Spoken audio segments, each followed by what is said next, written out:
লড়াই করতে হয় কিভাবে আবু সাইদ দেখিয়ে দিয়েছে, লড়াই করতে হয় কিভাবে বুক পেতে দেখে দিয়েছে। এভাবে রক্তের উপরেই প্রত্যেকটা সময় স্বাধীনতা এসেছে। রক্তের বন্যায় আমাদের সমাজে এখন থেকে নয়, পৃথিবীর শুরু থেকে নিয়ে আজ পর্যন্ত রক্তের বন্যায় অন্যায়গুলো সব ধুয়ে মুছে সাফ হয়ে গেছে। লড়াইয়ের ওই ময়দানে যেতে তোমাকে হবে, প্রয়োজনে সব রক্তটুকু জমিনেই ঢেলে দেবে।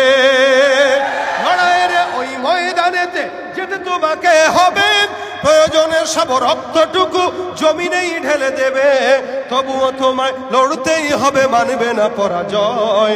তবুও তোমায় লড়তেই হবে, মানবে না পরাজয়।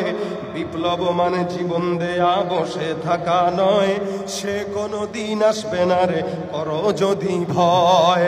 আসবে বিজয় রক্ত আর জীবনের বিনিময়।